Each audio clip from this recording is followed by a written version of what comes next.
En Afrique et en Asie, augmenter la compétitivité des produits finis tout en réduisant la facture énergétique grâce à la valorisation de biomasse représente un enjeu économique majeur pour les pays, tant pour maximiser la valeur ajoutée nationale qu'en matière de création d'emplois.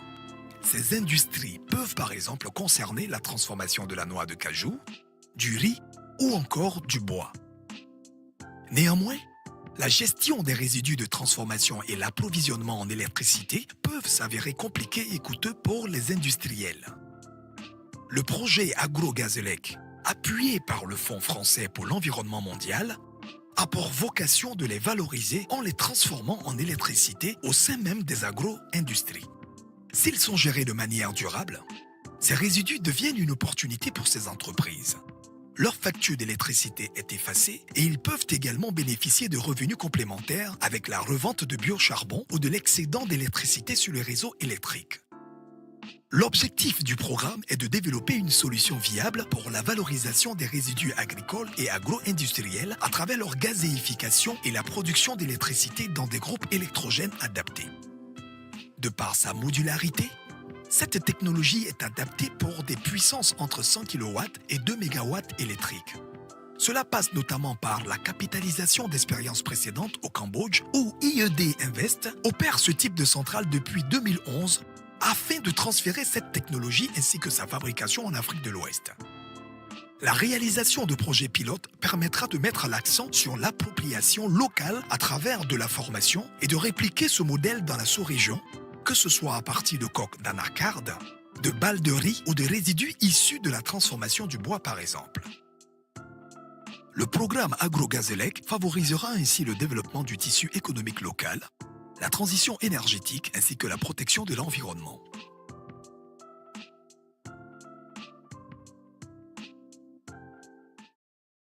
MEA was founded in 1993 and listed on the air share market in 2012. MEA is China's leading high-tech enterprise focusing on the R&D and manufacturing of optotronic intelligent identification equipment.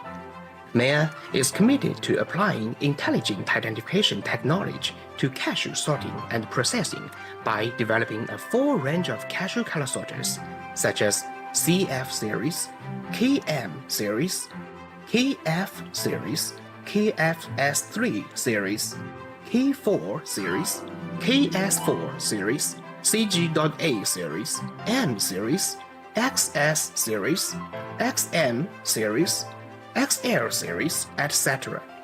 The whole scene sorting solution can be provided to raw cashew separation, whole cashew separation, split separation, broken pieces separation, tester separation, scorched separation, medium spot separation, shell separation, foreign material separation, and so on.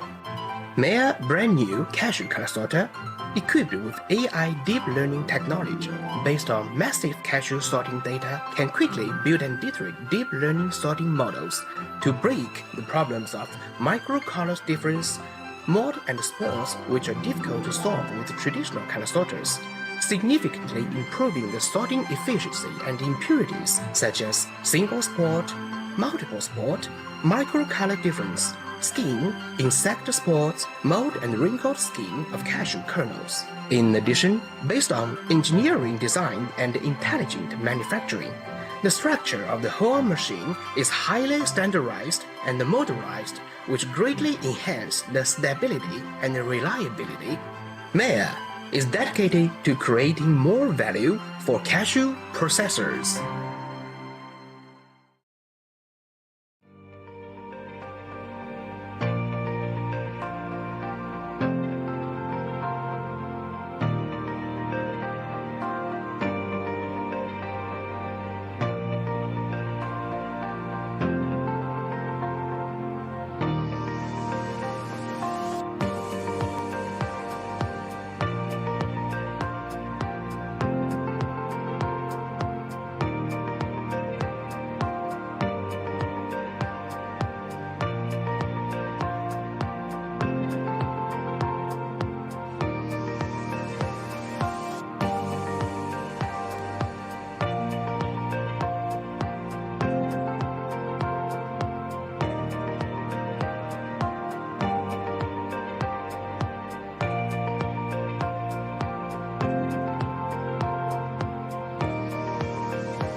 En Afrique et en Asie, augmenter la compétitivité des produits finis tout en réduisant la facture énergétique grâce à la valorisation de biomasse représente un enjeu économique majeur pour les pays, tant pour maximiser la valeur ajoutée nationale qu'en matière de création d'emplois.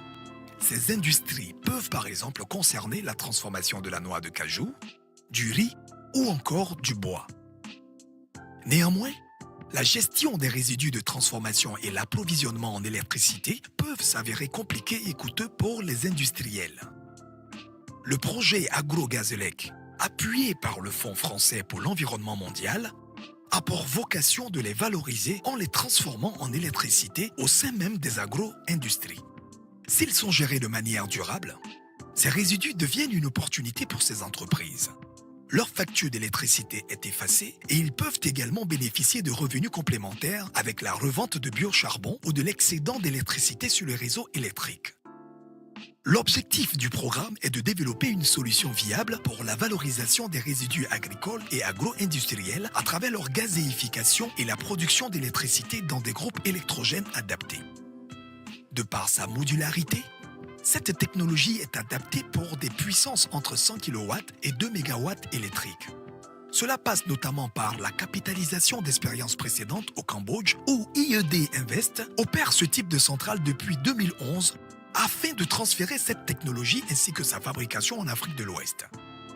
La réalisation de projets pilotes permettra de mettre l'accent sur l'appropriation locale à travers de la formation et de répliquer ce modèle dans la sous-région, que ce soit à partir de coques d'anacarde, de balles de riz ou de résidus issus de la transformation du bois par exemple. Le programme AgroGazelec favorisera ainsi le développement du tissu économique local, la transition énergétique ainsi que la protection de l'environnement.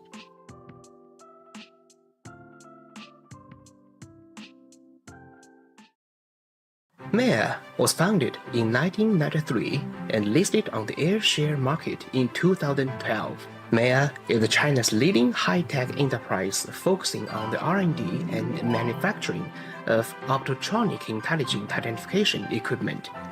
Meyer is committed to applying intelligent identification technology to cashew sorting and processing by developing a full range of cashew color sorters, such as CF series, KM series, KF series, KFS3 series, K4 series, KS4 series, CG.A series, M series, XS series, XM series, XL series, etc.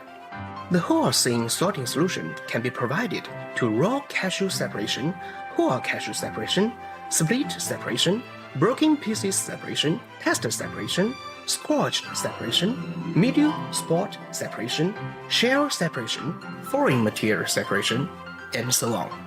Meyer brand new cashew color sorter, equipped with AI deep learning technology based on massive cashew sorting data, can quickly build and iterate deep learning sorting models to break the problems of micro-color difference, mold and spores, which are difficult to solve with traditional color sorters, significantly improving the sorting efficiency and impurities such as single spot, multiple spot, micro-color difference, skin, insect spores, mold and wrinkled skin of cashew kernels. In addition, based on engineering design and intelligent manufacturing, the structure of the whole machine is highly standardized and modularized, which greatly enhance the stability and reliability. Meyer is dedicated to creating more value for cashew processors.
En Afrique et en Asie, augmenter la compétitivité des produits finis tout en réduisant la facture énergétique grâce à la valorisation de biomasse représente un enjeu économique majeur pour les pays, tant pour maximiser la valeur ajoutée nationale qu'en matière de création d'emplois.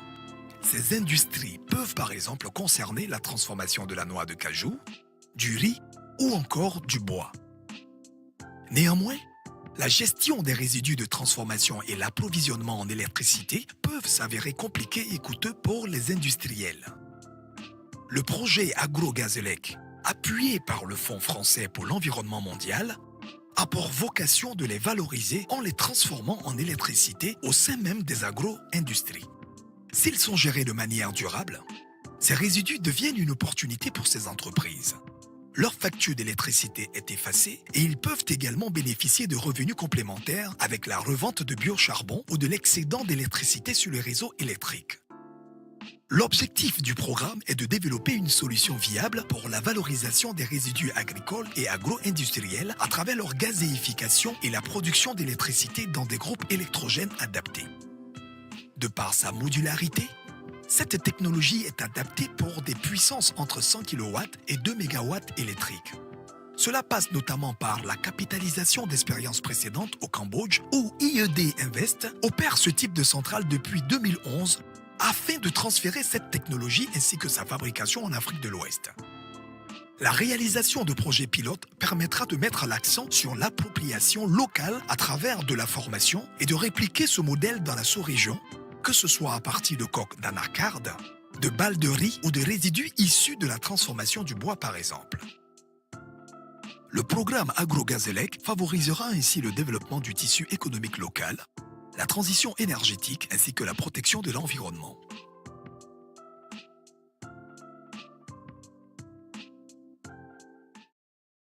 MEA was founded in 1993 and listed on the air share market in 2012. Maya is China's leading high-tech enterprise focusing on the R&D and manufacturing of optotronic intelligent identification equipment. Maya is committed to applying intelligent identification technology to cashew sorting and processing by developing a full range of cashew color sorters, such as CF series, KM series, KF series, KFS3 series, K4 series, KS4 series, CG.A series, M series, XS series, XM series, XL series, etc. The whole scene sorting solution can be provided to raw cashew separation, whole cashew separation, split separation, broken pieces separation, tester separation, scorched separation, medium spot separation, shell separation, foreign material separation, and so on. Maya brand new cashew color sorter, equipped with AI deep learning technology based on massive cashew sorting data, can quickly build and iterate deep learning sorting models to break the problems of micro-color difference, mold and spores, which are difficult to solve with traditional color sorters, significantly improving the sorting efficiency and impurities such as single spot, multiple spot, micro-color difference, skin, insect spores, mold and wrinkled skin of cashew kernels. In addition, based on engineering design and intelligent manufacturing, the structure of the whole machine is highly standardized and modularized, which greatly enhance the stability and reliability. Maya is dedicated to creating more value for cashew processors.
Recording in progress.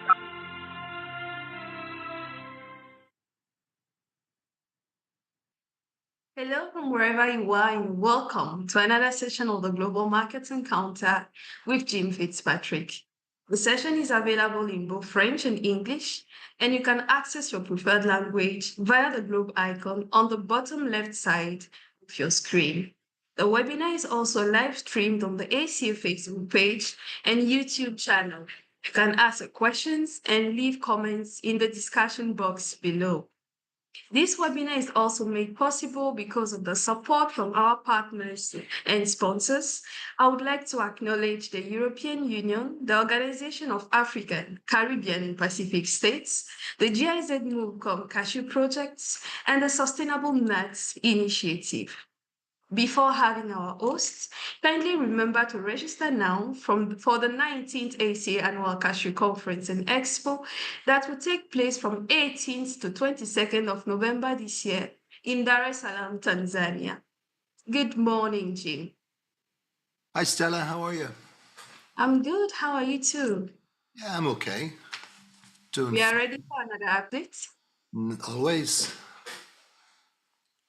I love to talk about cashews.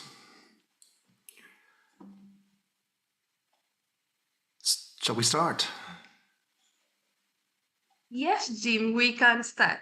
The floor is yours. Thanks very much. Hello, everyone. How have you been doing?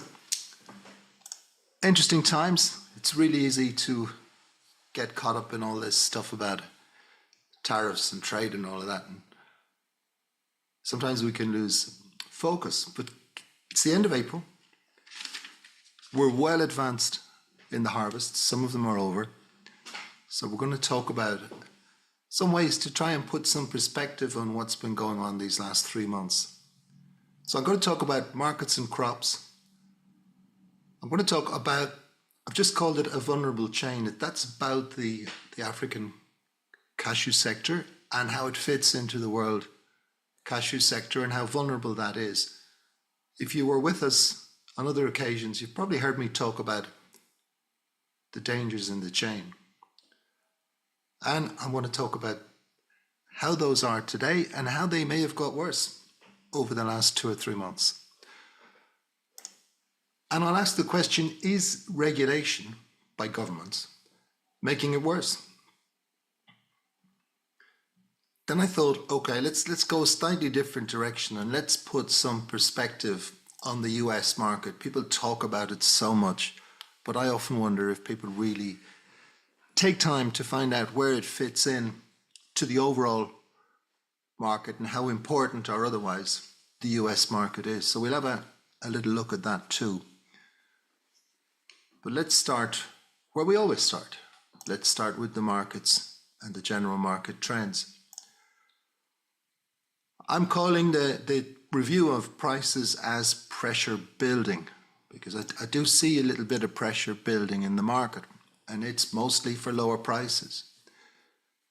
With the good crops still coming in, with easing concerns on Cambodia and India, I'll come back to that in a minute, with the economic uncertainty caused mainly by US trade activity, with the impact of the price rises as we expected in 2025, and with low levels of forward sales, a little bit of pressure is building on prices, mostly on RCN, but also on kernels. On the other side of the ledger, where is the pressure for upward market movement? I was reading this morning, someone said that if there is a settlement on the tariff discussions between Vietnam and the United States, that it could cause upward pressure on prices. Why? I think if there's a settlement, it might actually go the other way, but we'll talk about that a little bit. For higher prices, there's not as much elements of bullish influence. Certainly there's lower forward cover than you'd normally expect. Raw cashew nut prices are high, too high maybe, certainly too high related to the price of kernels at the moment. And there is pressure on profit margins. And that might be one element, and it's quite good actually to see how many processors have resisted the temptation to panic as they did in 2022. Pressure building. Let's have a look at some prices. We'll have a look at general FOB prices. Now, I tend to take the top end of the market. I tend to talk about the prices from the better processors. So if you're seeing lower, that's possible, but be careful with those. I think it's relatively quiet trading. There's maybe been a slight pickup over the last week. Generally, what we used to always call hand-to-mouth buying. In other words, you buy what you need and you take another look. Then you buy what you need again and you take another look till you're finished. I understand that some US buyers are looking or have been looking to buy cargo that will arrive within the 90-day moratorium, and that makes a lot of sense. It also begs the question, what will happen after that? Will they completely withdraw from the market? Will they just bite the bullet, pay the tariff? Most buyers outside of the US are likely to wait and see what's going to happen. So in Europe, in West Asia, North Africa, and in China, buyers will buy what they need, of course, but they may well wait to see the fallout. These trends are tending to follow through to the farm gate. So if you look at the farm gate in West Africa, by the way, we get these prices from the reporters who work with the African Cashew Alliance and the publication Cashew Splits, which brings in a market report approximately every 2 weeks, including farm gate prices, international raw cashew nut prices, kernels prices, developments in a range of African countries. As you can see from the table, there is a little bit of downward pressure at the farm gate in Côte d'Ivoire, in Nigeria, in Benin. What you tend to see in these situations is in April, quality tends to decline, certainly in Côte d'Ivoire, certainly in Nigeria. So as quality declines, prices come down too. That partly reflects quality, and sometimes it reflects the market. So sometimes it's not easy to identify, is it the lower quality or is it actually a fall in the market that's causing prices at the farm gate to weaken? I think at the moment it's a mix of the two. We are definitely seeing lower base level prices and we are definitely seeing lower quality. That's not unusual. Quality does tend to decline at this time of year. For example, in Côte d'Ivoire, as the harvest area moves north, the quality tends to decline. That always happens. As you get into the second and even the third flush, you tend to get lower quality. Nothing unusual. What is happening, though, is that the minimum prices, the government set minimum prices, and that's fairly common across the sector now. Côte d'Ivoire, Ghana, Burkina, Guinea-Bissau, all these countries have either minimum prices or guide prices, and they're under pressure. How do governments maintain minimum prices? It's not easy, particularly in the raw cashew nut trade. So with processors, they're there all year. They can be just audited, they can be investigated if need be, although that's rare. But in the RCN trade, it's much more difficult. So right now you've got this situation where there is pressure, and in some cases markets are below minimum prices, but they are above the cost of production for farmers. So there may be situations arising now where farmers want to sell, they have the product, but the contradiction between the minimum price and the actual market value as of today slows down trade. And one of the reasons that trade is slowed down is because buyers are just taking their time, and I think that's perfectly logical. Given certain uncertainty about trade, given the crops coming in, it's reasonable to take your time. But we'll look at that a bit more closely. So lower farm gate prices in West Africa, lower quality in West Africa, general softening of prices. We have a look at the international market. So as usual, quick explanation. The red line is an index based on £48, adjusting prices from a range of countries. We're showing 4 or 5 here. It's actually based on 9 different countries. And you can see that if we take a quick calculation of the 320 kernels equivalent price, I won't go into how we do that, but it's essentially based on if you buy, if you process in the most competitive processing destination, which is Vietnam, this is the cost you would get. And as you can see, the equivalent price of kernels is below the current market price of raw cashew nuts and has been throughout this season. So we got this early season high price expectations, followed by relatively slow trade, misalignment of RCN prices with kernels as a result. And now we have the situation where, on the one hand, we have continued uncertainty in Vietnam being overwhelmingly an export market, but improving demand in India, which is overwhelmingly a market based on consumption within India, domestic consumption. This contradiction has been there for months and it continues. So we've had a slow start to the RCN season, and let's just think for a moment. Remember, today we're trying to put a bit of context on what's been going on over the past 3 months or so. First thing, particularly for Vietnam, but also for India, is that higher imports from East Africa. Excellent crops in Tanzania and Mozambique. Record crops in both, I think.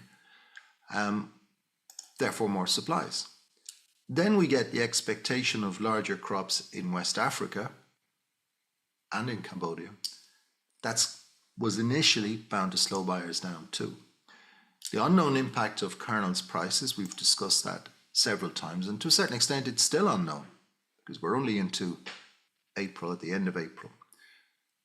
The expectation of larger crops, the unknown impact of higher prices, caused less forward buying or less confident forward buying than in a typical year. Certainly less forward buying than we saw in 2023 or 2024. Now we get into some of the realities of 2025. First of all, lower kernels exports from Vietnam. I'm going to put some numbers on that in a moment for you. We've seen, as I've just discussed, African RCN out of line with the kernels prices. And the final factor that slowed down this season development is the uncertainty of the tariff regime. A slow start to the season is really impactful in West Africa, potentially causing major problems, because we have the largest producing region in the world with the lowest level of developed post-harvest infrastructure. So if you ask one of the reasons why does quality go down toward the end of the season? Well, yeah, it's partly weather, it's partly varieties, location, but it's also about infrastructure. And the infrastructure comes under greater strain as the year goes on. So what we see as a result is prices are easing. We've seen that at the farm gate, we've seen it in the international market, and quality is easing too, which tends to combine that. There's no resolution yet to the tariff discussion, and that's important. As we'll see, the US market is important, particularly for Vietnam. And then the balancing factor is that the biggest market in the world is beginning to pick up. That's partially seasonal in India. You would tend to see a pickup in demand at this time of year, and processors will want to be able to meet that demand and then replace their inventory with new purchases. Well, when must they buy? And now we're getting into a little bit of an interesting question, and we're looking at the calendar, we're looking at the transit times, we're looking at congestion in ports in several countries. We're looking at slow export from Lomé. Usual problems in Nigeria. We're looking at a certain amount of issues that have arisen in Conakry, for example, and will arise in Bissau. We know that, unfortunately, because they always do. So a big question now is, when must processors buy? Where are their agents? Where are their representatives? How active are they? How well are they funded? And what's the next step for them?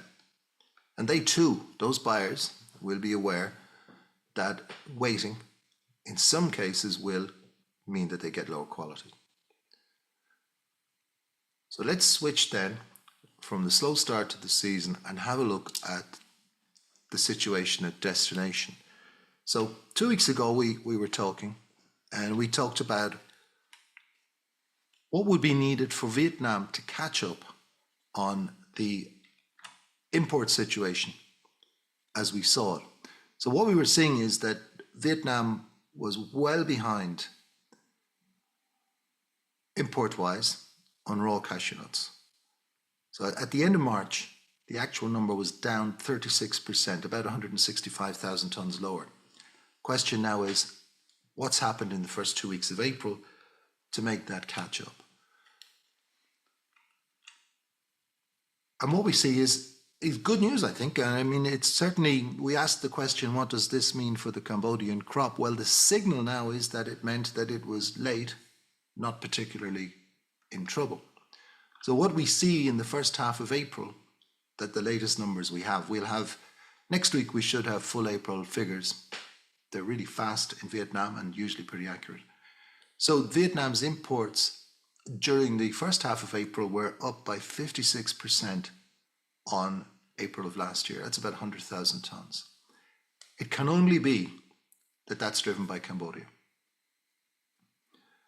If we look at the big picture, then the imports January to the 15th of April, and we compare 2024, which was a pretty good year for imports, as you know, it's only about 3% behind now. 803,000 tonnes compared to 828,000 tonnes. So that's good news. That is something that explains why Vietnamese processors may have taken a little bit more time to get going in West Africa, and the traders that supply them have been a little bit reticent to get moving in the market. So it looks from this, if we were to draw the conclusions from this, indeed if we were to draw conclusions from those numbers and from some of the reports from Cambodia, we could conclude that the Cambodian crop looks later, but not much less than last year, if at all less than last year. But again, as last year, the initial estimate appears to have been a bit overstated. So my money now, if I were to bet on it, would be that the Cambodian crop will be slightly smaller than last year, but not a lot. Let's look at the other side of the picture in Vietnam. We've looked at the imports. Let's look at the exports. So when we look at our export scenario, we see that, yes, definitely exports are down, significantly down for the first 3.5 months of the year. 17% is a big drop. Little bit less than 17% in the first half of April, 12% down. I wouldn't read too much into that. I wouldn't take too much encouragement from that. Maybe one or two things might be a little bit better. China looks a little bit better than when it started the year, but elsewhere people are cautious. So imports down by about 25,000 tonnes, but exports down by the equivalent of about 145,000 tonnes. I use 22% just as a general net outturn. So that's your actual outturn, less processing losses to get to marketable, exportable kernels. Could be a little bit more, could be a little bit less. That's about 10 days processing stock in the difference. So whilst it's not a major contrast, it doesn't necessarily change the overall supply-demand picture in any revolutionary way. It does see that the situation could be relatively balanced. So let's have a look at the situation in Vietnam. Imports down 25%, exports down equivalent of 145,000 tonnes. Imports are not down 25%, they're down 25,000 tonnes. And exports are down by the equivalent of 145,000 tonnes. There were lower opening stocks than in previous years, but bear in mind in previous years we probably had situations where really too much material was carried in, particularly driven by very high imports in 2023.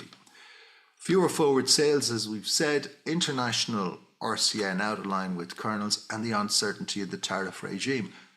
You can see how this fits with the delayed season development in West Africa. A lot of the same factors come into play. Where do we go from here? Well, we've seen some buyers either accelerating or buying ahead of the 90-day tariff suspension. That makes sense. Even if you were to believe that a deal of some sort would be struck that wouldn't involve 46% tariffs, you would still trying to get material in to manage your position and to make sure that you're not caught. Later delivery from Cambodia puts a little bit less strain on Vietnamese processors in terms of cash flow. So there's a more even delivery of the raw material this year. So this should mean that cash flow impact is quite positive for processors. Processors need more raw cashew nuts. We know that. They've 800,000 tonnes bought. They bought 2.5 million tonnes approximately last year. So Vietnamese processors need to buy more material. But they're onshore due to the current situation. And as we'll see, the US market is very important for Vietnamese exporters. We know, and it's interesting to see, that lower kernels prices will not solve the problem. So I think even if you dropped kernels prices by 15, 20 cents a pound, I don't think it would change buyers' attitudes to the market at the moment. They're not simply based on price. And I think that that seems to have been taken on board by processors, unlike 2022 and 2023, when there was something of a panic on price and prices were driven down, and buyers did, well, they did what buyers do. They backed away while prices were falling.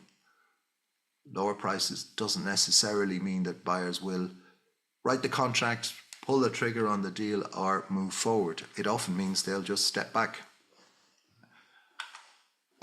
I think that there is a chance that we will see less processing in Vietnam this year as a result of the tariffs, as a result of the overall lackadaisical demand. That remains to be seen. But if there is less processing, that could actually tighten the supply of kernels. And it could, unusually, cause prices to go up. But that would be much later in the year. So you have two supply chains at play here. You have the raw cashew nut supply chain on the one hand, and you have the kernels supply chain on the other. And sometimes they just move in opposite directions. We don't have a particularly well integrated industry. So you could see a situation where, despite good supplies of raw cashew nuts, even if those prices come down, for reasons of uncertainty and the tariff situation, that you might see less processing in Vietnam. Bear in mind, earlier we talked about profit margins being under pressure, and they have been for years. Looking at the Indian situation, so I'm hearing now that the concerns on the Indian crop are easing a little bit, that a better crop is expected. I've been chatting to a few people. We do see that new crop raw material prices, RCN prices, are a little steadier in India as the market gets off. We mentioned earlier that demand is picking up a little bit.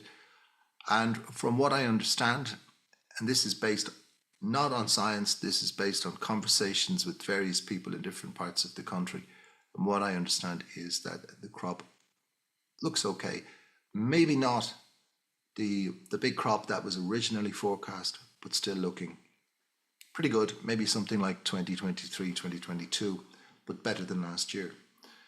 Interesting enough also in India, bearing in mind India is a consumer of cashews, the biggest consumer of cashews, and bearing in mind it's also a huge market for almonds and it's a huge market for pistachio nuts. Almond prices have been a little bit lower. Demand has been a little bit slack in India. Pistachio prices remain firm. They have been firm for some time. But in the international market, there's some signs that pistachio prices may be just turning downward a little bit. During March and April, prices in Iran were lower. Iran's a major supplier, and that's likely to reflect elsewhere. So that can impact demand for cashews, of course. Lower almond prices might become attractive. If pistachio starts to drop, that might also be attractive. India's imports of RCN, we still only have January, February figures. I will only use the official figures. We saw a few numbers for March and April, which were not particularly encouraging, but they're not official numbers, so I'm not going to quote them here. But we are seeing generally a slowing of imports of RCN, probably based on price, probably based on good opening stocks, good imports from West Africa, particularly Tanzania, and an overall more conservative approach. The Indian rupee having shown a little bit of volatility. Now, the rupee rate is really important for India. If you're Indian, obviously you know that, but elsewhere people may not be conscious of it. As a net consumer, as a net importer of over 1 million tons of raw cashew nuts, which are sold, bought in dollars, sold in Indian rupees, the rate is really important. So it does appear to have settled down a little bit after some volatility. We need to keep an eye on that.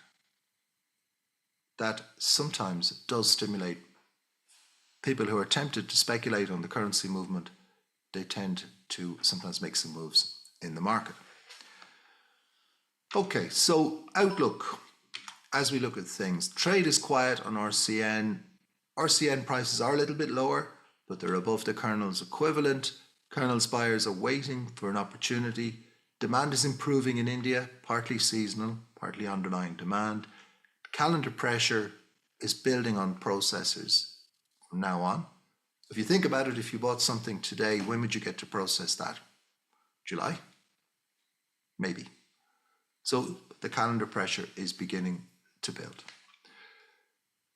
Kernel's prices, I'm not saying kernel's prices are weaker or weakening. What I am saying is that the chances of a fall in kernel's prices has increased over the past 2 weeks. We're not going to see the impact of these tariffs or the economic impact of tariffs until the longer term. So we might see, and this is a question that if there was a settlement between the US and Vietnam, for example, would there be a spike in prices? I don't think so. I don't think that would stimulate that at all. In fact, it might even slow buying, depending on the settlement. So you can't judge that one way or the other until you know what the settlement is likely to be. The sentiment generally, I think, in the market over the past 2 weeks has weakened. High costs, the cost of raw cashew nuts, the cost of processing, the cost of logistics are supporting prices, but demand in key markets, European Union, India, China, is holding relatively well. It's relatively resilient based on the fact that our prices are, 70, 90, 85, 90 cents higher than we were per pound a year ago for 320s. Okay, let's have a look at the crops. And we're going to have a look in Africa, of course. I'm going to quickly go through the various countries.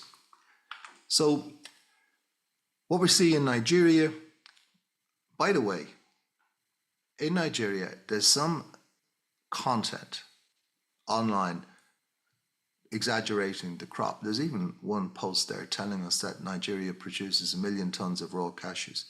It doesn't. Be careful what you read online. Unfortunately, in our business, there's just a lot of junk online, and you need to be careful of it. So if you're not already aware of this, and I guess most people are, I hope most people are, look out for the numbers. Make sure you check the numbers that you quote. Make sure that you've got some basis for those numbers.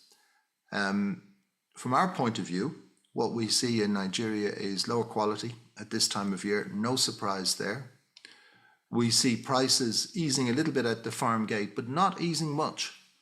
More, easing to reflect quality, not easing to reflect a general weakness in the market. Not much international trade. prices. I'm quoting a really wide range of prices. Why is that? Because there's a really wide range of qualities available from Nigeria now. I understand that processors have been buying a little bit less than they had hoped, so we might see a fall off in processing from Nigeria this year, which would be disappointing, but understandable in the circumstances. What about Benin? So the crop's coming to a close. Still, it's reported as 200,000 tonnes plus. Over 200,000 tonnes, take your pick. You can see 220, 225. You can even see a forecast of 240,000. I have no idea what these numbers are based on, but I'm pretty sure that it's a good crop. I'm pretty sure it's 200,000 tonnes plus, and that's to the credit of farmers there. Now, things are not good otherwise. The low minimum price, which was set to support processing, together with the export ban, means that the best buyers in the market are probably smugglers today, which is unfortunate. The target that was set for processing in the course of the year, and the capacity is there to do this, the target that was set was about 120,000 tonnes, which would have been a really excellent performance. It seems unlikely to be met now. A lot of material is shifting across the borders. And let's be clear, it's not easy to stop that. It's not easy to police borders anywhere. But particularly if you're talking about small amounts of raw cashew nuts moved by everything from the back of a bicycle through to a truck. So I don't think that that will be met. I've read reports from pretty well-placed people who are telling us that maybe up to 50% of the raw cashew nuts are going across the border illegally. So this is an example of the market reality not in line with the regulation. Where is it going? It's going to Togo, it's going to Nigeria. It's not illegal in either of those countries to import. Of course, it is illegal to import without proper formalities at the point of import. That product will find its way to export markets. In Ghana, the harvest is coming to an end. The second crop probably isn't as good as people had expected in some ways, but you know, it's not as bad as they'd expected either. RCN prices, the minimum or reference price in Ghana is 15 cedis per kilo, and it's above that. It's 15 to 17 at the moment, just above it. That means that there still is material in Ghana. Of course, not all material that comes through Ghana is Ghanaian. Last year, Ghana exported more than double its own crop. Most of that was imported from neighbouring countries. Some of it was imported from Côte d'Ivoire, and some of that was illegally imported from Côte d'Ivoire. Most of it came from the north, from landlocked countries, and flowed through Ghana perfectly normally. Big issues in Ghana with regard to the origin, the identification of origin, big issues with regard to regulation of the sector and how to do that. And there have been some changes there, which I'll discuss a little bit later. Moving on to Togo, crop, domestic crop, it's a small crop, but it looks a little bit lower. Export has started, but slightly stuttered to a start, if I can say that. And there's an influx of product from Benin, as usual, in the last 2 or 3 years. So not a bad picture in terms of production, not an untypical picture for the time of year. 1 or 2 issues, mostly actually around about regulation. Let's move west, and we'll start with the biggest producer, Côte d'Ivoire. The crop moves north, the harvest moves north, lower quality as a result. That's been that way forever.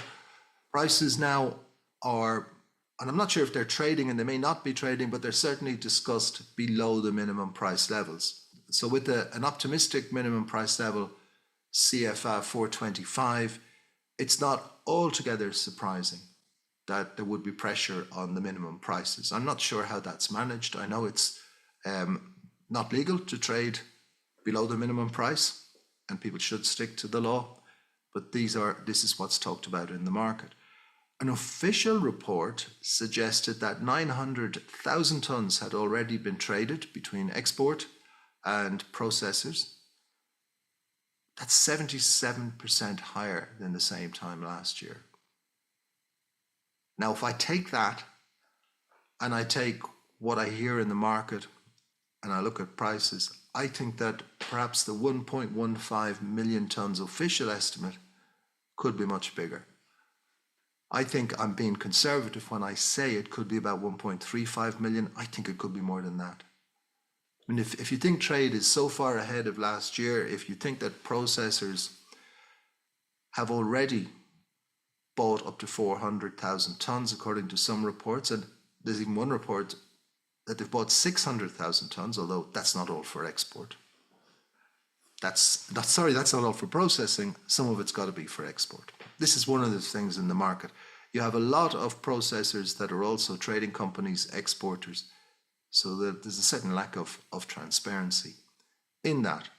And there's a certain lack of adherence to the spirit of the guidelines. I'm sure people stick to the law, but the spirit of the guidelines, so maybe material bought earlier at higher quality is exported later and not processed in the country. Definitely, despite efforts to control the border, despite news reports of trucks being seized here and there is material crossing into Ghana still.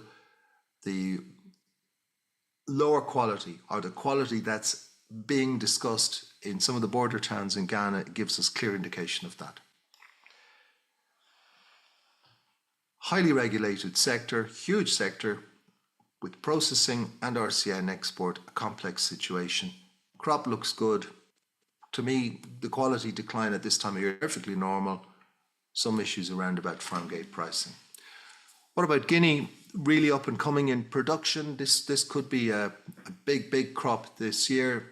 Arrivals look good. A little bit of concern on the weather earlier in Can region.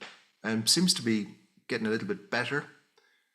To me, despite some logistical issues, this could be a good crop. Export trade relatively steady. Burkina Faso, another regulatory discussion. Export has been, well, I'm using the word suspended. Other people are using the word banned. A ban is difficult to lift. A suspension is easy to lift. That's why I use a different word. Farm gate prices, naturally enough, will be lower. People are telling me, although again, it's gossip, not science. Recording in progress. Previously, Senegal had no regulation of the cashew sector other than basic business regulation.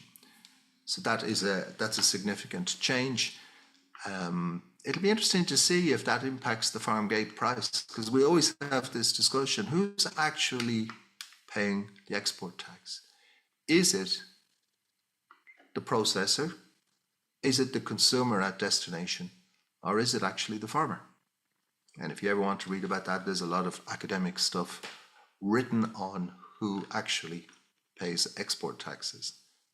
We will see. We'll be able to we compare prices last year, this year, and it'll give us some indication.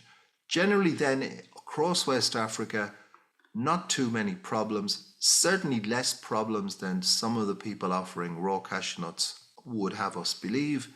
Certainly a better crop than last year, I think, and certainly a little softness in prices just now. That could change when buyers come into the market a little bit more aggressively. Particularly, people will be looking to Indian buyers for some action in the coming weeks. So overall production review. So I've knocked down our production estimate a little bit. We started this year highly optimistic. We've just moderated that a little bit, but not too much. By my calculations, the optimistic side of our numbers still look like probably a record crop. That's based on improvement in Cambodia, concerns easing in India, good crop in Cote d'Ivoire.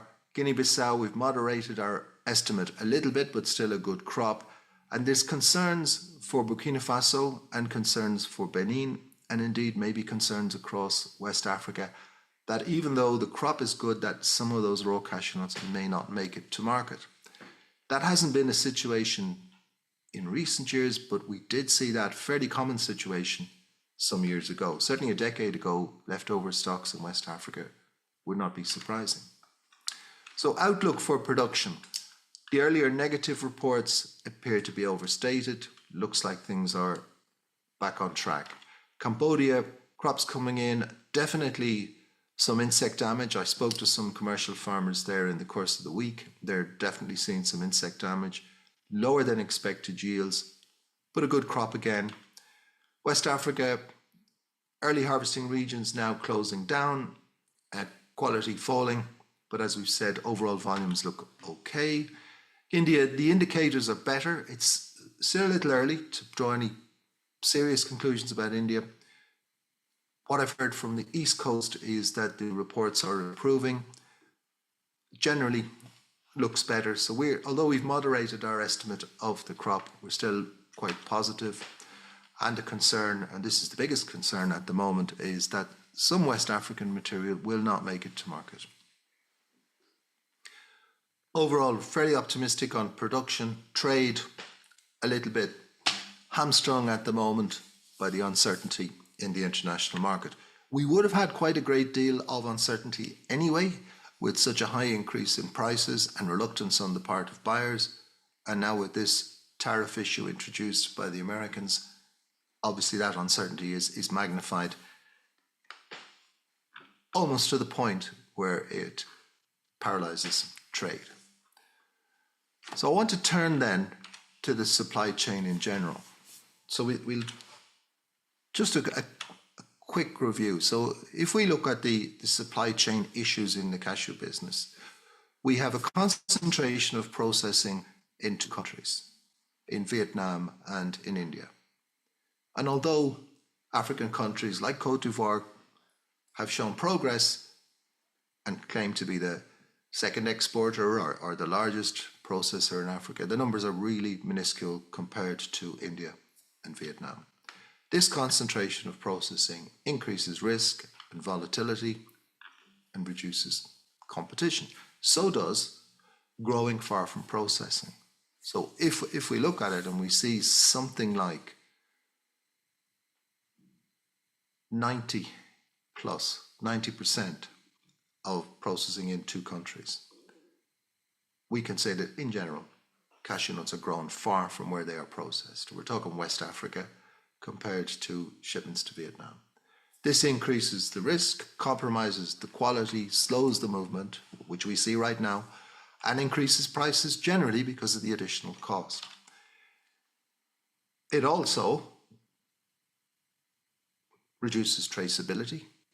In fact, it destroys traceability and creates a whole series of environmental costs that wouldn't be the case if those nuts were processed at origin. So I'm not necessarily saying in Africa, I'm saying at origin. So Cambodian nuts in Cambodia, Vietnamese nuts in Vietnam, and so on. And one of the reasons that we have such uncertainty is because of this long chain.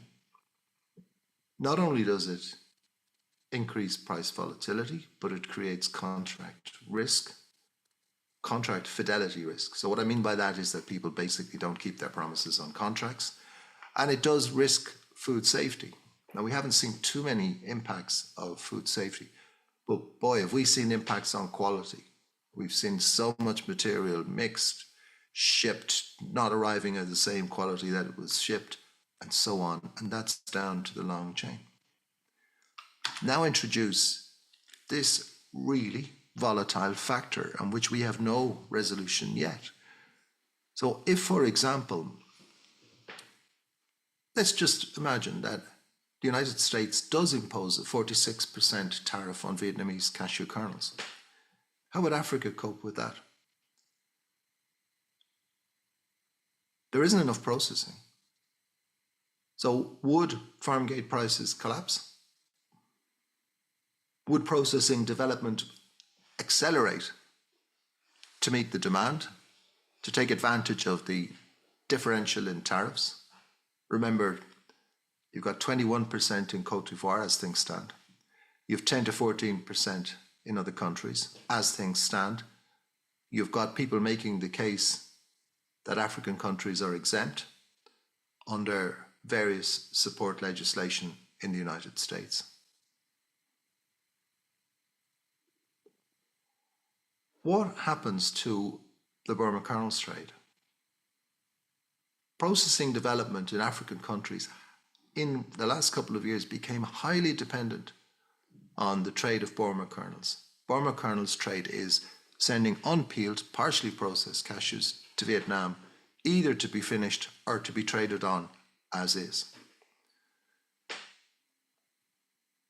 Vietnam is not only the biggest customer for raw cashew nuts. In 2024, Vietnam was the biggest customer for cashew kernels through the Burma trade.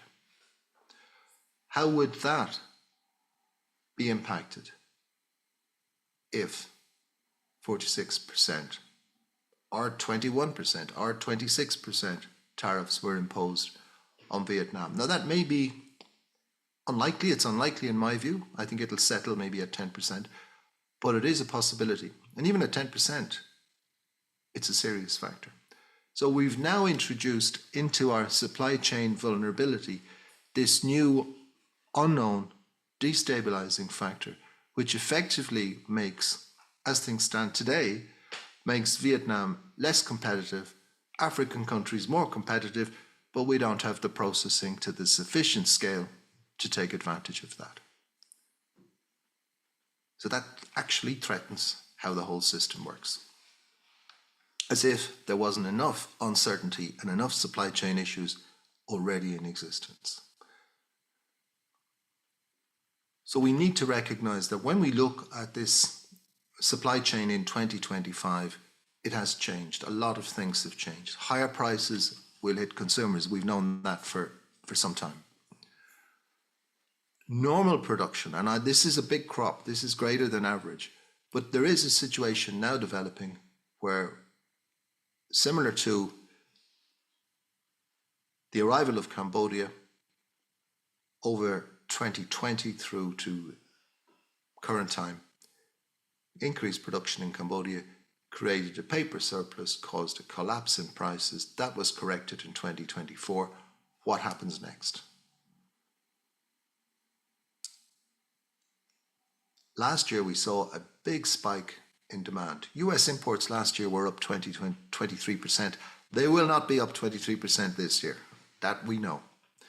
If you look at that, we're looking at a situation where higher prices impacting China, possibly in India, certainly in West Asia, North Africa, and to a lesser extent in Europe, will slow demand growth. Production growth is not going to slow, and we're heading into a continued surplus position. That's a threat to business. Adding to that, we're looking at volatility, regulatory volatility. In other words, people change the rules. Governments change the rules, regulators change the rules, sometimes without warning, sometimes without reason too. And this may be undermining buyers' and investors' confidence. If you don't know what to expect from the government in these cases, you may well not enter the market. You may well just stay away. Still getting increasing crops. Cambodia is still growing. Cambodia probably, if all goes according to what's been happening, the trend is that by 2028, Cambodia will have just over 1 million tons of production. That looks certain. Production is still growing in West Africa. Production is growing very quickly in East Africa. Look at Tanzania and Mozambique in the 2024-2025 season. India production is growing more slowly, but it is growing. Other factors to introduce it, that the prices of other nuts will also be impacted by tariffs. So if you import almonds, I think it's 72% of the world's almonds come from California. The vast bulk of those are exported, and they will be impacted by retaliatory tariffs in the current situation. They will need to find a market. They will find a market. That might be the US domestic market. And how that plays off against demand for cashew nuts remains to be seen. So you could see a situation where tariffs cause the demand for cashew kernels to improve in India and China, for example, two of the fastest growing markets. But the demand in the United States declines because domestically produced nuts, and I pictured pistachios because I think pistachios have greater potential to have an impact on cashews than almonds do. So if we look at this, so these factors, and we look at the supply chain uncertainty, the situation that was already a difficult situation has become hugely worse over the last 3 months. It could be resolved, it may not be. That's the definition of uncertainty. And it's not good for business. So I wanted to ask the question, is the policy and regulation in African countries, as you can see, is the policy and regulation making the situation worse? The first thing to recognize in that discussion is that there are a wide range of regulatory styles. So we have countries with high regulation, Côte d'Ivoire, Benin, Tanzania. We have countries with moderate regulation. You can see them in orange, Mozambique, Kenya, increasingly Ghana, Burkina, Senegal now. And you have countries with low regulation like Nigeria. So we need to recognize firstly that there is a wide range of regulatory styles. And increasingly there's a wide range of regulations too. So we see, let's go through them quickly, and starting in East Africa. So in Tanzania, we see regulations affecting the access of processors to farmers, to either through the local cooperatives, the AMCOs, or directly to farmers. This impacts processing. We see minimum prices. In some cases, we see lower minimum prices. So the low minimum price in Benin this year is an interesting one. It's intended to stimulate processing, I assume. But contrast that with the high minimum price in Côte d'Ivoire, which is intended to support farmers because processors are supported in other ways. If we look at what has increasingly become a topic of conversation, we see bans on the export of raw cashew nuts. And not only do we see them coming in, we see more countries talking about them. Kenya has the longest ban on raw cashew nuts. In Kenya, during the period of the ban, the production of cashew nuts collapsed. It's coming back a little bit now, but it did have a bad impact. Elsewhere, Benin, we know the story, we'll talk about that in a moment. We've already spoken about Burkina Faso. It's really difficult to see in the current environment of uncertainty how much sense it makes to ban the export of raw cashew nuts. We're seeing increasing regulation even in Ghana, which was known to be a relatively lightly regulated in cashew terms. We saw recently introduced a requirement for export licensing or registration for raw cashew nut exports. It's not altogether clear. That is going to slow down the export. So one of Ghana's big competitive advantages is early good quality crop, highly demanded in India particularly, but also in Vietnam. If you slow that down, you level the playing field for everyone else.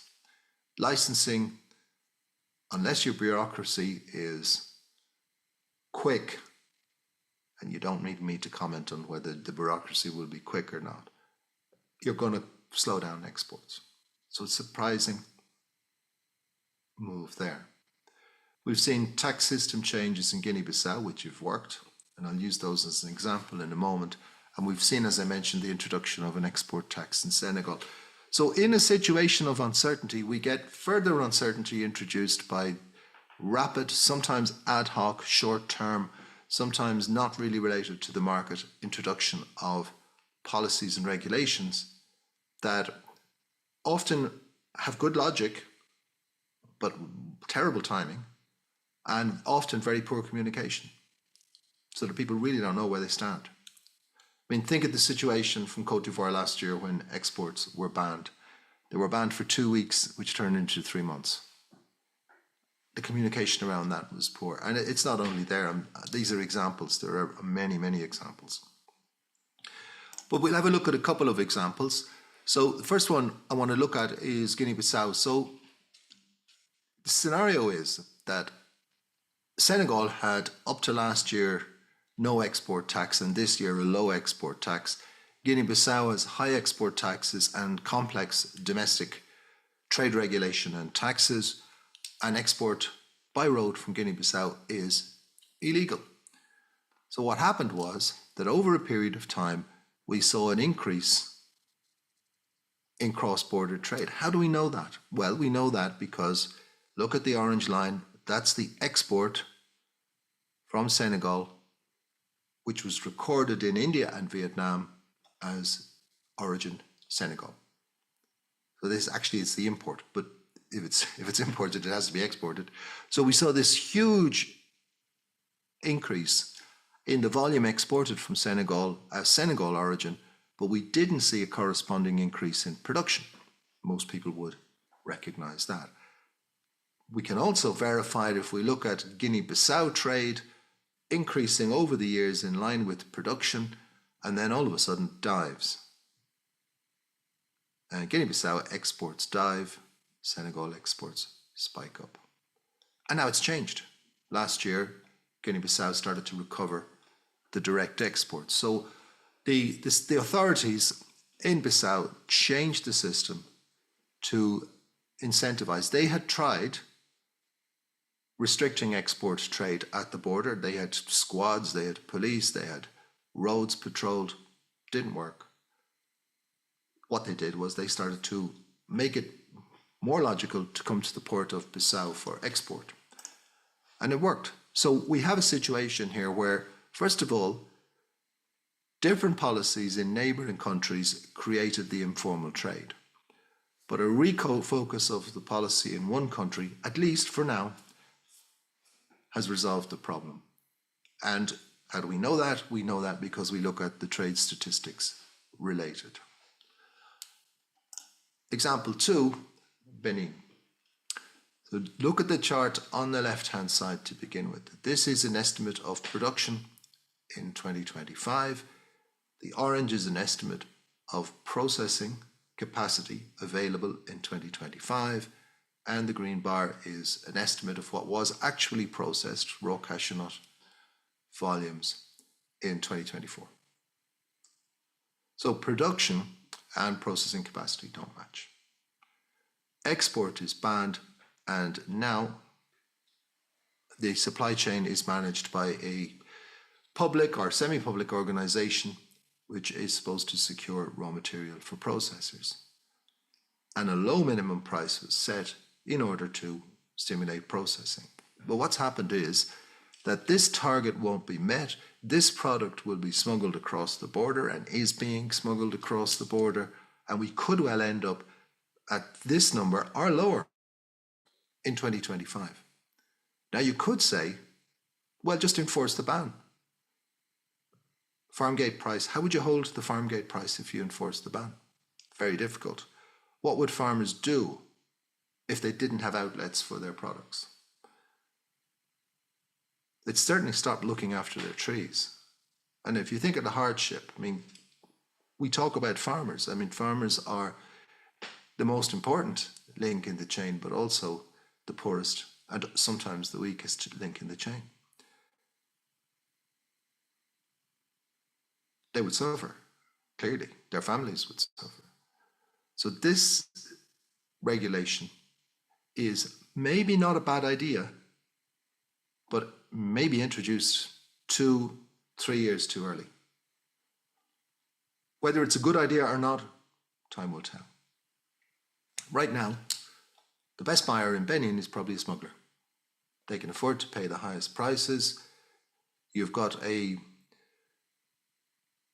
market at the farm gate based on the minimum price that's at least $100 a tonne below what's being paid for a much lower quality product in Côte d'Ivoire, for example. So what I'm saying is that policy is creating greater vulnerability through its implementation. Maybe good ideas, not necessarily at the right time or communicated properly. Is this supply chain becoming more vulnerable? We know that the supply chain, and I'm talking the global supply chain and how it impacts Africa, we know it's more vulnerable to buyers' needs in terms of sustainability, traceability, buyers' requirements, and the more complex logistics needed to move 2.5 million tonnes of raw cashew nuts halfway around the world and then move the kernels back. Secondly, we know that Vietnam is vulnerable to tariffs. We know that if we extract the US market element, that's about 950,000 tonnes, of which, just on the broad calculation, of which about 500,000 is African origin, but also impact Cambodia, cashews grown in Vietnam, but mostly it will impact African origin cashews if that happens. And we know that African processors in most countries are highly dependent, or some of them are highly dependent on Burma kernels sales to Vietnam. So this means that it impacts not only the trade in raw cashew nuts, but it impacts the ability of processors to make money, the ability of processors to continue processing at a capacity that justifies their activity. So is the supply chain becoming more vulnerable? The answer is yes, and two reasons. Firstly, greater dependence on exports of raw cashew nuts. Secondly, greater dependence on Burma kernels. And of course, finally, question still to be resolved, the impact of US tariffs. What about, is policy and regulation making this situation worse? And I would say yes, it is, particularly ad hoc policy. So I'm not talking about the broad range of policy. What I'm talking about is short-term changes in policy that impact the market. And I think that may well have undermined buyers' confidence and possibly contributed to not only the delayed export season, but also to investor activity in West African countries. Bans of raw cashew nuts add to the problem, except in cases where there's enough processing in place or enforcement of the bans are in place. If you don't have enough processing or you can't enforce the ban, it's definitely going to create greater vulnerability and uncertainty in the chain. My conclusion on this would be that unpredictable policy and short-term measures are increasing risk. Longer-term measures, and there are some excellent policies and some excellent regulatory measures. Export tax on RCN is not a problem. Supporting processors is not a problem. But some of these unpredictable and short-term activities are, and it's not the right time to be doing that given the overall uncertainty in the chain. Okay, let's have a look at our final element today, just to put some context on the discussion around tariffs and trade. How important is the US market for cashew kernels? Yeah, it's important. There's no doubt. So if we just look at natural raw cashew kernels consumption in 2024, about 17% is in North America. Obviously, the lion's share of that in the United States. So yes, it is an important market. In terms of consumption, it's number 3 after Europe and India. In terms of imports of kernels, it's a little bit further up than that. So let's have a look at those. Generally speaking, the US market has been growing slowly for imports of natural cashew kernels. So I've got two numbers here. You've got the blue bars, that is the imports of what we call cashew kernels, and then you've got the grey bars, which is the imports of what we call processed cashew kernels. These might be roasted or processed in some way. And you can see this fast growth on those, but still a long way behind the natural cashew kernels imports. If you look at the overall trend, you see pretty steady growth, big dip in 22, 23, economic impact in 2022, 23, so that impacted the natural kernels, and then a big increase last year. Some of that, of course, was to do with building inventories ahead of this tariff discussion, which we're seeing now. Where do Americans buy their cashew nuts? Well, overwhelmingly in Vietnam, over 89% in Vietnam. Only 7% from Africa, which is the number 2 region for supply. If we look at the growth rates, so there's an interesting thing here. If you look at the trend to 2024, you're going to see growth rates over 10 years of 3%, over 5 years almost 4% lower growth rate, something like 2% over 10 years. And if you look at that for natural cashew kernels, less than half of 1%. But for processed, although they're at a much smaller volume, pretty fast growth, around 13%. Now, I'm not sure if that's a trend that will continue, but it is certainly an interesting trend. So the US market is mature, it's growing slowly, and there is a change toward more processed products. Very high dependence on Vietnam. And to be noted, and this is one of the things that's sometimes overlooked, the US market is very important for its use of broken kernels and scorched kernels. Market share might be 20 to 25, depending on the year. So the big spike in 2024, after 2 fairly poor years, appears to have been inventory building. Because when we look at retail demand, we see it's up about 7%. When we look at imports, we see them up 24%. So this remarkable growth may have been inventory building. If it is, it will impact on the 2025 import. So when it comes to cashews, the US market is actually quite old-fashioned. There's not much innovation in supply, there's not much diversification of supply, but there is innovation in product usage.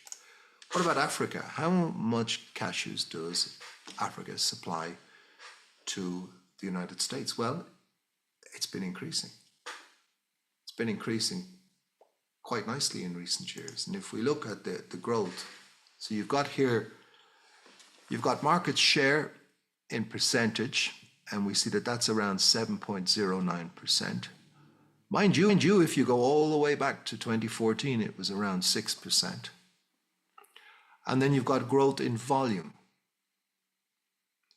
So you see growth in volume is much higher. That's because the market's been growing. So when the market overall increases, the growth in volume increases, but the share doesn't necessarily increase. So what we can see is that the volume has increased in line with the market growth, but the actual market percentage has been relatively stable over the years.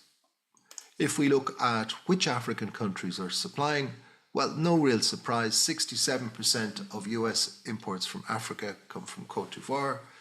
That's pretty much in line with the percentage of African processing that's done in the country. Benin has been moving up last year. I think it was 2,200 tons. Big improvement there. Ghana, probably mostly from Uzibas, and Nigeria from a range of different factories.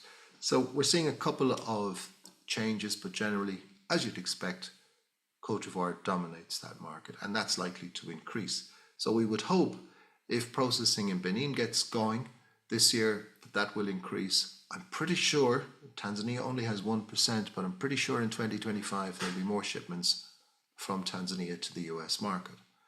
So the US market is interesting, but not really that hugely important to African processors yet, but it should be.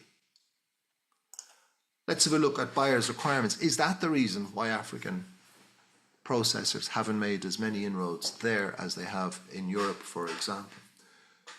Well, we can note various things. First of all, we can note that importers have a big role to play in the US market still, much more than they have in Europe. We can note that the food safety is important. The quality management systems and compliance with the Food Safety Modernization Act, amongst others, are key drivers. Probably the requirements are not as stringent as the European market, for example, but more stringent than other markets, like the Middle East, for example. Price is a key factor. I mean, price is a driving force, and this is why Vietnam continues to dominate the US market, because, simply put, they're cheaper. All grades are used in the US, and what we also see is that the market has become more concentrated in terms of the number of players through mergers and acquisition, which is that's quite an interesting trend, and that may be one of the reasons why we get surges in buying and then a quiet period to follow.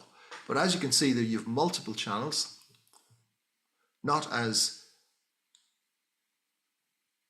structured as the European market. The European market would have a much simpler structure, less ingredients, more private label packing, less branding, less ingredients in Europe, lower role for the importer, but in the US all of those things are there. It's a huge country, it's a huge market, of course.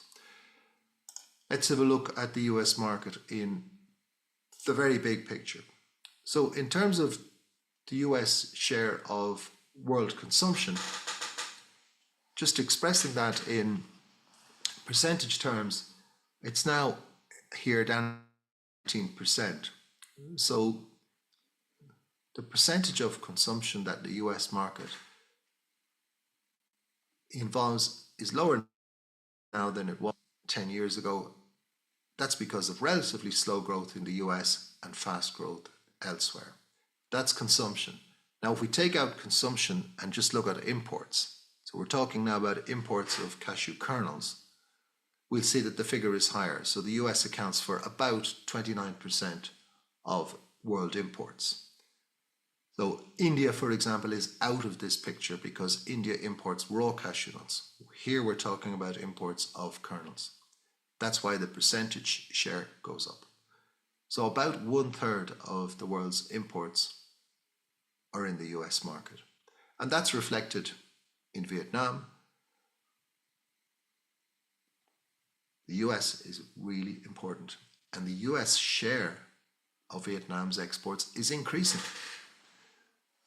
So the US is about 27% of Vietnam's exports. Now you can imagine when processors in Vietnam look at that and they think, we've got 27% of our exports and we're going to find that there's an additional cost on that, maybe 46%, that has to be paid. It's not going to be paid by the Vietnamese processor or by the farmer.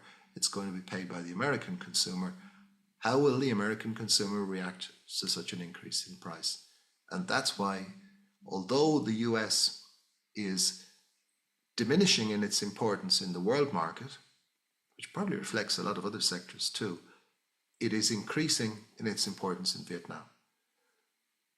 That has an impact on Vietnamese processors, but it has an impact also on African producers whose goods are processed in Vietnam for export to the US.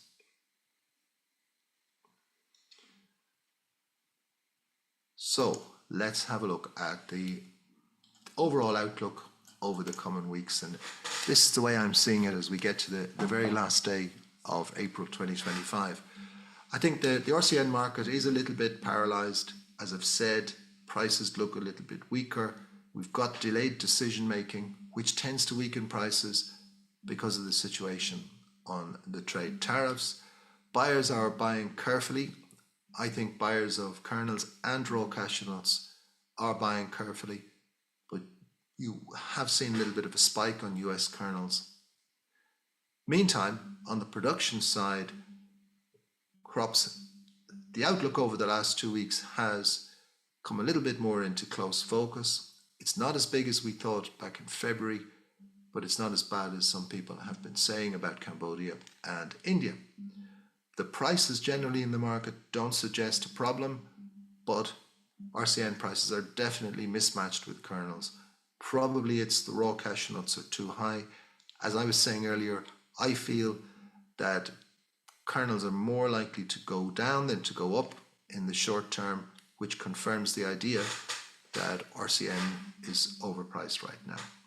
For me, if I were a buyer, I would say I'm going to buy based on the calendar. I'm going to take my time. I'll buy what I need for when I need it. I won't take too many long-term decisions for now. I'll wait and see. And I will be careful that I don't base my long-term decision making on these short-term factors. Ideally, we would see a resolution or clarification on the trade situation for the United States, and the market can go back to what is a period when production is increasing, demand is increasing, but we're probably in a situation of oversupply at different points in the year. So interesting times. I don't see a huge amount of activity in the next week. And by the way, we're going to be back with you next week in a different development. We're going to have 2 weeks in a row. But for now, let's go back to Stella and let's see if there are any questions or comments. Thank you very much, Jim. Yes, we have a couple of questions. The first one is related to the US traffics on Vietnam and Cambodia. What is your prediction for when the 90-day pause runs out? Are these processors and their US buyers rushing to get their shipments out before the tariffs are reimposed, given the US exposure to Vietnamese supply? How will this affect prices in the short term? Well, I'll give you an opinion, but let me say this. I'm not an expert on international economics or international trade policy, but my gut feeling is that food products will end up being at the very much lower end of this tariff regime. It won't go away, but it will be down at the lower end.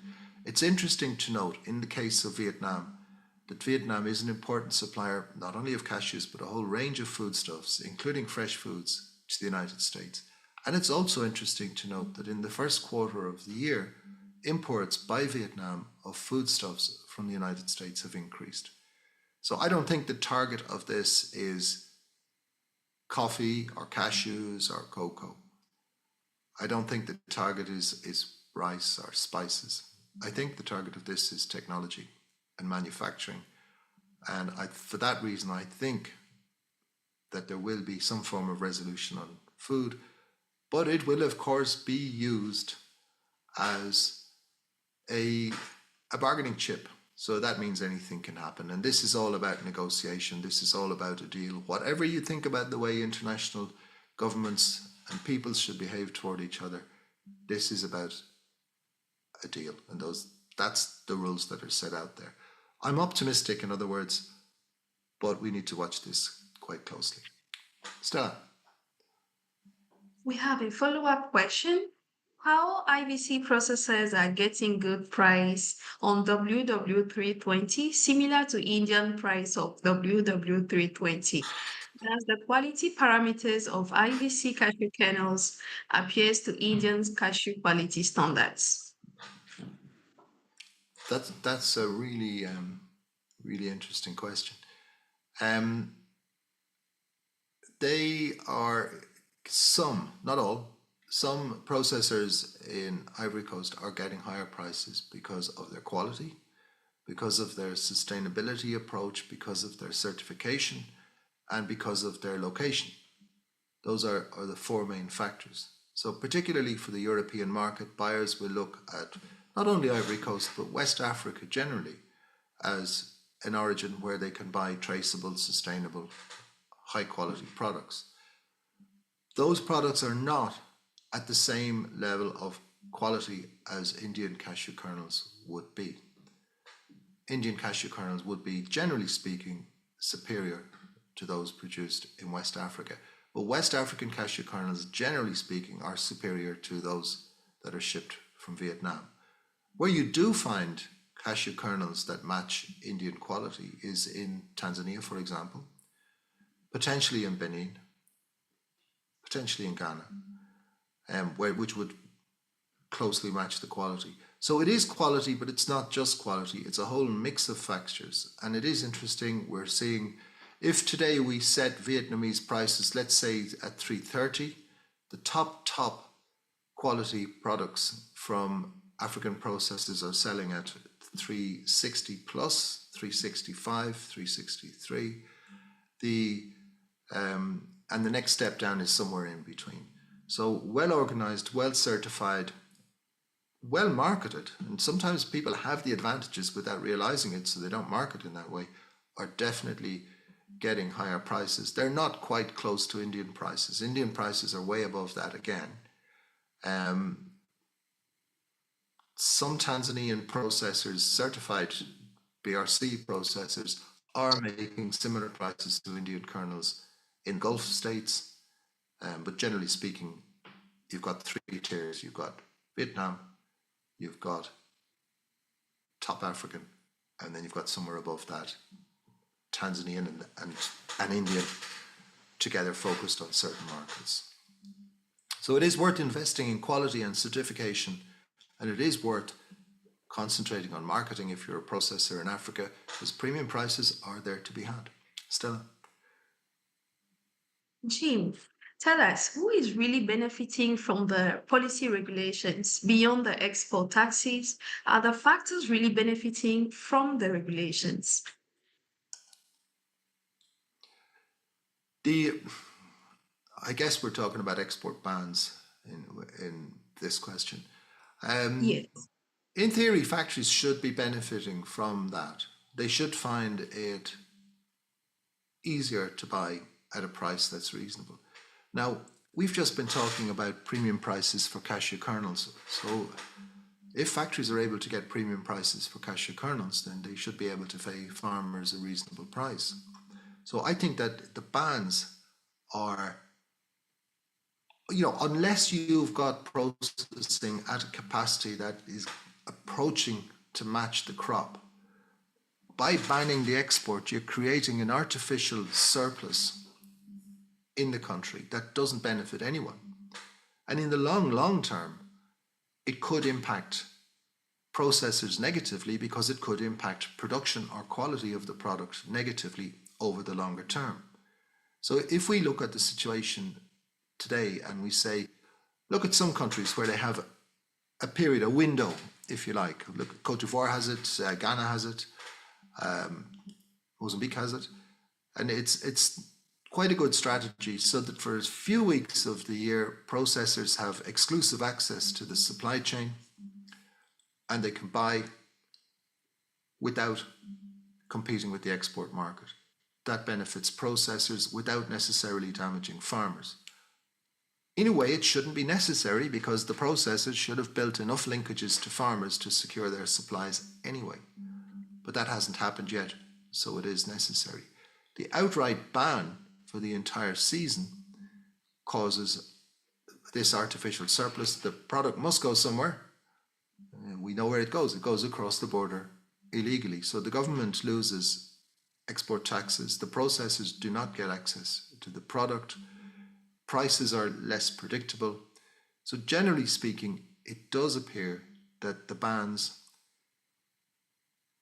unfortunately, are not really benefiting anyone right now. If you're in a situation, let's say more close to the Kenyan situation, where your ability to process can match your crop, that's a different matter. But if you're in a situation where your production greatly exceeds your ability to process, I don't think it's a ban that makes sense. So, I mean, who's benefiting is hard to say. You know why governments do it. You know the positive motivation behind it is to stimulate processing. The thinking may be, well, okay, we have to take some years of difficult times in order to achieve our goal. But at the same time, that could damage production, and it certainly will slow the growth in production. So who benefits is not easy to answer. my initial thinking is nobody. Stella?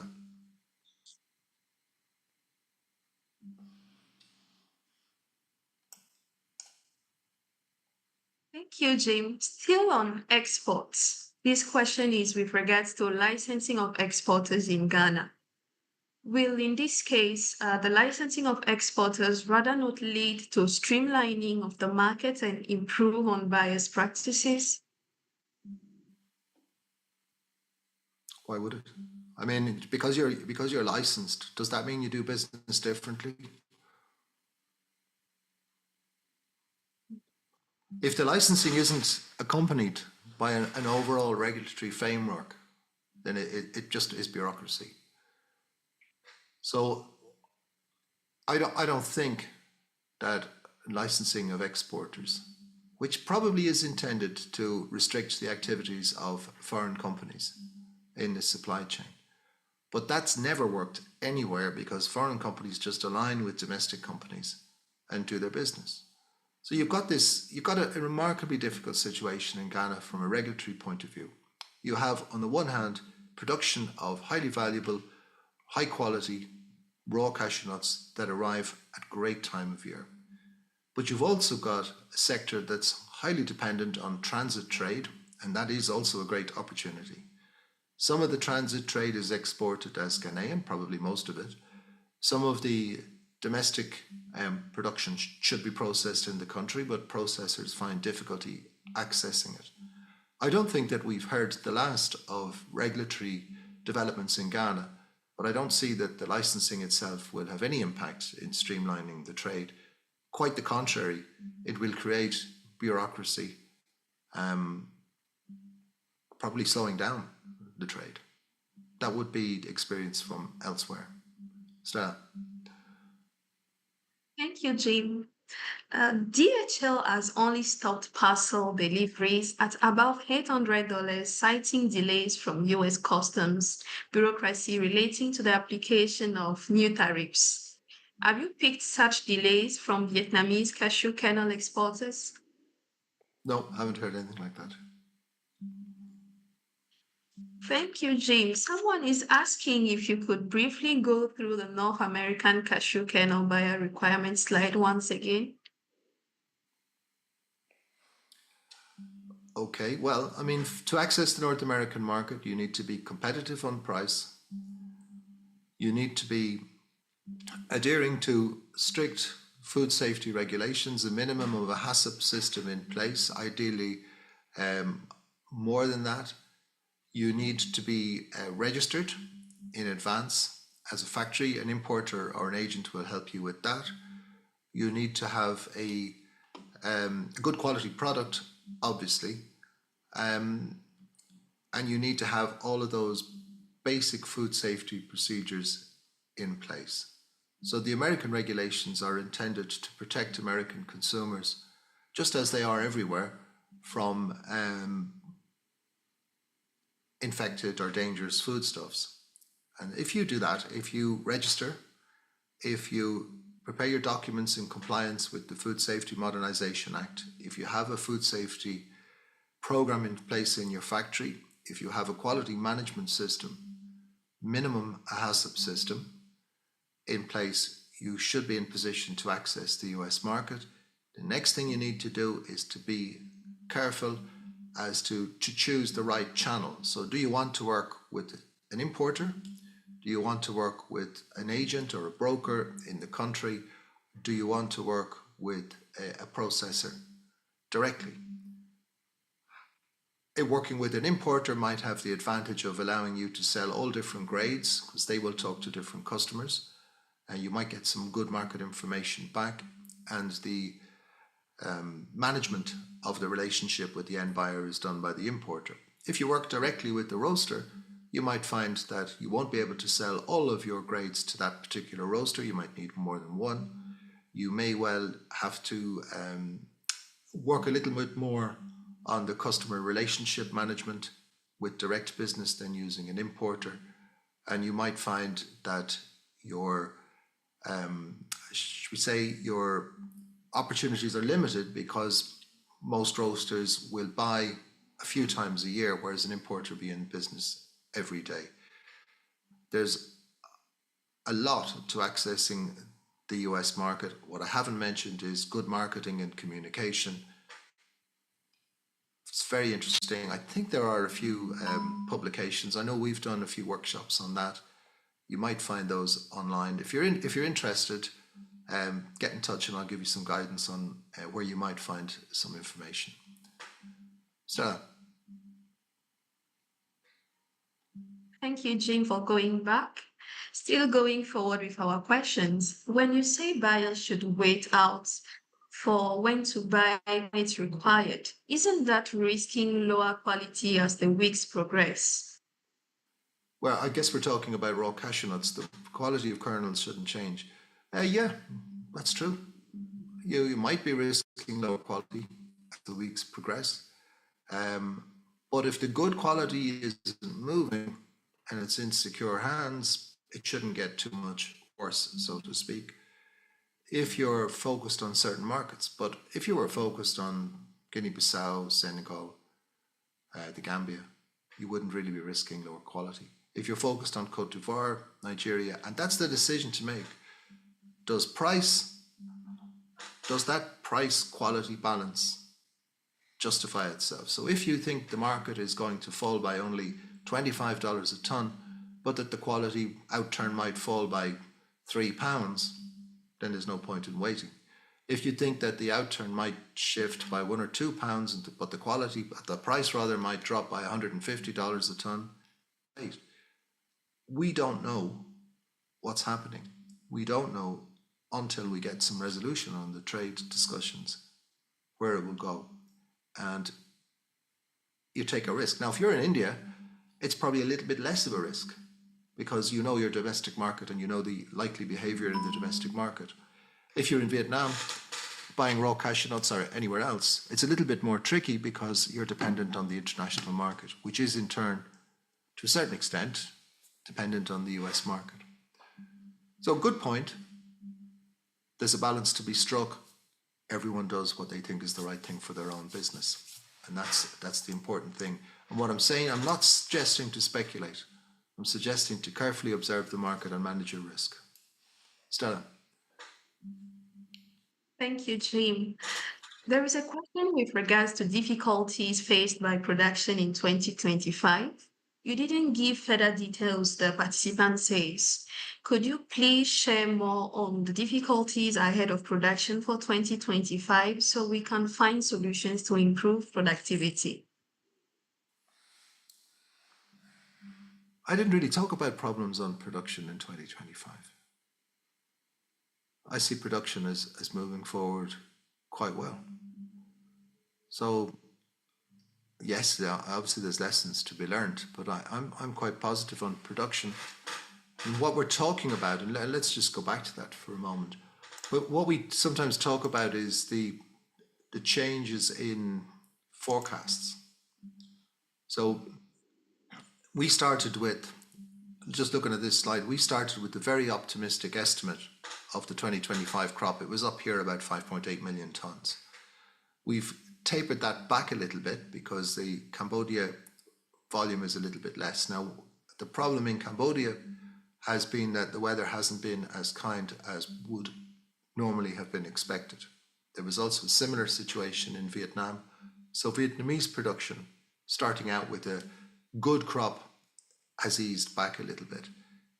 In India as well. So the main issues in the course of the year have been the weather. Now there's not much, we can learn the weather is an impactful factor. We always knew that. But it's not much we can do about the weather. We just have to follow the trends. What we can do in the longer run is start to look at the impact of climate change and start to look at how to mitigate the impact and the risks involved in climate change. Now, those involve perhaps changing the methods of production, and those involve maybe in the long run planting different kinds of cashew trees, different varieties, looking for varieties that are more climate resilient. So I would say that if we talk about difficulties this year, what we're talking about is changes in weather patterns related to climate change. the lesson we can learn is, let's look at the impact of climate change, let's measure it and see what can be done. And I think in a lot of countries that is very much on the agenda. It's a very good question, thank you. Stella. Thank you, Jim. The same participant goes on with a follow-up question on productivity. He said that you made the observation that 2023 was a better year in terms of productivity. Wouldn't it be a good idea to carry out a comparative study to identify the factors that led to better production in 2023? Well, you can look at it lots of different ways. You could say we look at 2023 as the record crop, or we look at 2024 as not so good a crop. Which one do you look at? I think you look at them all. I think you have to look at the trend in production over many years. But we do know, and there is some good work done, not least by organizations like MoveComp Cashew, for example, among others, which identifies key issues as post-harvest handling, harvesting, tree management, the general husbandry, and improving those areas will improve yields. Factors, look in Cambodia as a good example. So a lot of those factors are very well managed in Cambodia and yields generally are very high. But there is a vulnerability, as everywhere, to climate change. So we have to distinguish what's climate change impact, what's practice. If as was identified many years ago, the biggest way we can impact production and farmers' livelihoods is to improve yields. And in cashews, the best way to improve yields is to improve on-farm practice and management of the trees, which presents some presents some great difficulties, because sometimes in order to improve for the longer term, farmers may have to be helped to manage shorter term drops in yields.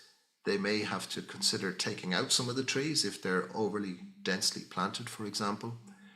It may be just much simpler, like proper pruning, use of inputs, proper post-harvest handling.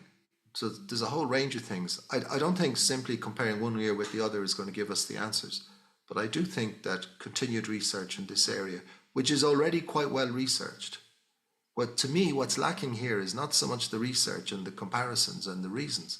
What's lacking here is the resources to implement improved production for farmers. Just planting more trees every year is not really a sustainable solution to increasing production or productivity. We're going to have a session in June, by the way, on talking about farmers and farming of cashews. And we're going to be joined by a very interesting guest. And we're going to talk about the question, are we paying farmers enough attention, or are they neglected in the chain? So join us for that. That's going to be June, I think it's June 11th. You'll hear a bit more about that in the coming sessions. Stella, back to you. Thank you, Jim. We have another question on the new custom rates in the US. The participants would like to know, in view of the current kernel market and the new custom rates in the USA, is it worthwhile for new entrants to invest in setting up a processing plant in Côte d'Ivoire?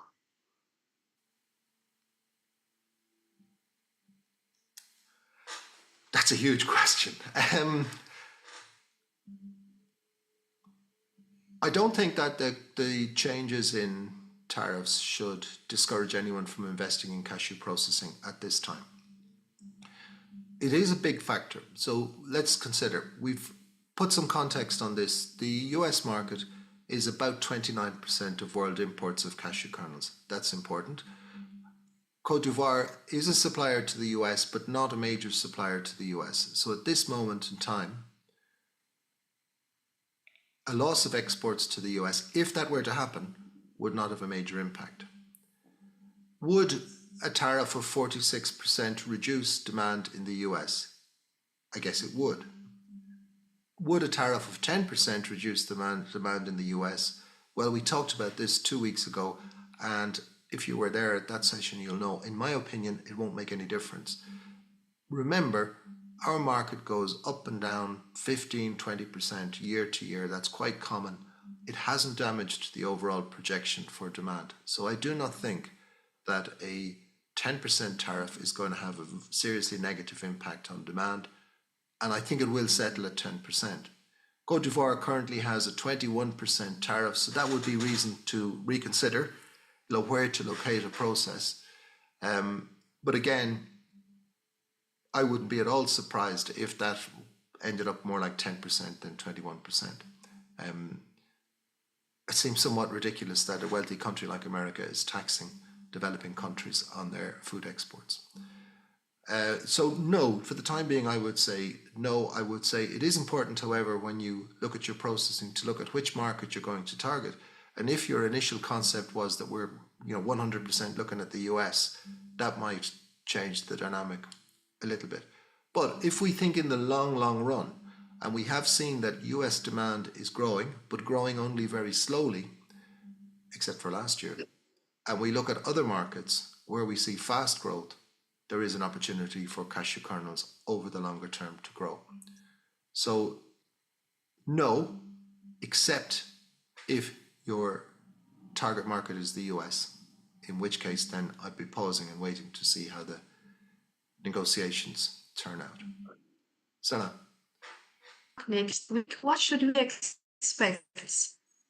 So next week, because we're going to do 2 sessions in a row together, I want to do something a little bit different. So what I'm going to do next week is I'm going to look at a 10 years on, I'm calling it, or 10 years after. And what we're going to look at is a scenario 10 years after, what the cashew sector might look like in 2035. So I'm going to have a look at where demand might go, where production might go, what the market might look like in terms of processing in Africa, in Vietnam, in India, and demand in markets like the US, as we've been discussing, Europe and China. So something a little bit different. We'll have a little talk about markets. If there's any big developments in the week, we'll talk about markets. But I thought, here's an opportunity. 2 sessions in a row, let's do something a little bit different.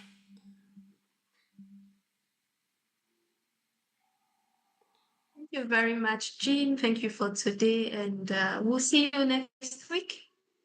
See you next week. Thanks, everyone.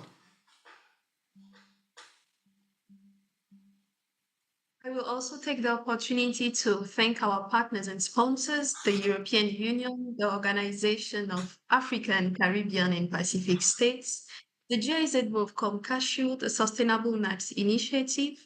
Also be reminded to register for the 19th AC Annual Cashew Conference and Expo and enjoy a 40% discount on all conference rates if you register before August 31st. Until next week, enjoy the networking platform. Bye. Bye-bye.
En Afrique et en Asie, Augmenter la compétitivité des produits finis tout en réduisant la facture énergétique grâce à la valorisation de biomasse représente un enjeu économique majeur pour les pays, tant pour maximiser la valeur ajoutée nationale qu'en matière de création d'emplois. Ces Recording industries stopped. peuvent par exemple concerner la transformation de la noix de cajou, du riz ou encore du bois. Néanmoins, la gestion des résidus de transformation et l'approvisionnement en électricité peuvent s'avérer compliqués et coûteux pour les industriels. Le projet AgroGazelec, appuyé par le Fonds français pour l'environnement mondial, a pour vocation de les valoriser en les transformant en électricité au sein même des agro-industries. S'ils sont gérés de manière durable, ces résidus deviennent une opportunité pour ces entreprises. Leur facture d'électricité est effacée et ils peuvent également bénéficier de revenus complémentaires avec la revente de biocharbon ou de l'excédent d'électricité sur les réseaux électriques. L'objectif du programme est de développer une solution viable pour la valorisation des résidus agricoles et agro-industriels à travers leur gazéification et la production d'électricité dans des groupes électrogènes adaptés. De par sa modularité, cette technologie est adaptée pour des puissances entre 100 kW et 2 MW électriques. Cela passe notamment par la capitalisation d'expériences précédentes au Cambodge où IED Invest opère ce type de centrale depuis 2011 afin de transférer cette technologie ainsi que sa fabrication en Afrique de l'Ouest. La réalisation de projets pilotes permettra de mettre l'accent sur l'appropriation locale à travers de la formation et de répliquer ce modèle dans la sous-région, que ce soit à partir de coques d'anacarde, de balles de riz ou de résidus issus de la transformation du bois par exemple.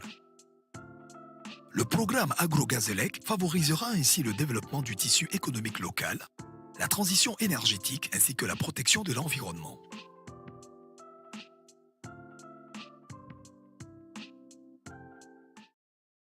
MEA was founded in 1993 and listed on the air share market in 2012. MEA is China's leading high-tech enterprise focusing on the R&D and manufacturing of optotronic intelligent identification equipment.